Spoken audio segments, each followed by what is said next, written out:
Habari Momi, nangu ni Momi. Leo katika kitabu chetu cha Moto wa Chinalulo tutaongelea mada muhimu sana katika jamii yetu kutoka kwa Wamakonde. Je, unataka kujua kwa nini Wamakonde walikuwa wananyoa watoto baada ya siku 40 tangu kuzaliwa? Na nini siri yake katika tukio hili? Sasa ili tujue siri yake, twende pamoja. Wamakonde walikuwa wanamtunza mtoto hadi siku 40 wanaandaa kumnyoa nywele zake. Nywele hizi ili ziweze kunyolewa, kulikuwa kunaandaliwa jiko mbele ya nyumba.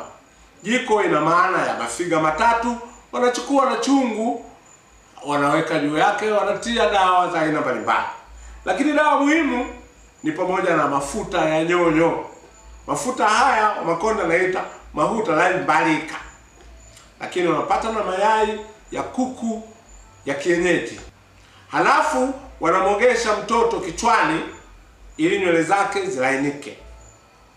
Baada ya kumaliza taratibu zote, anakuja mzee ambaye amebobea, ni mzoefu wa kunyoa watoto, kwa sababu kichwa cha mtoto ni laini. Na wakati ule hakukuwa na saluni, hakukuwa na nyembe, walikuwa wanatumia kisu. Kwa hiyo mtoto ananyolewa mbele ya nyumba hadharani. Ananyolewa, baada ya kumnyoa nywele zake zinahifadhiwa.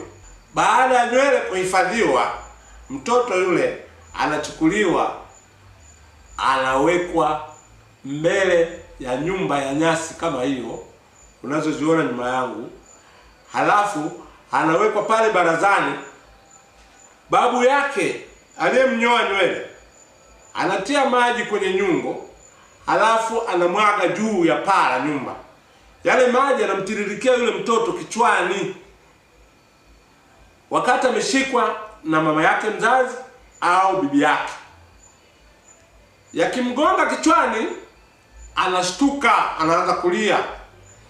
Lakini kazi kubwa ya yale maji ni kumwonyesha ishara kwamba duniani hapa kuna siku atanyeshewa mvua.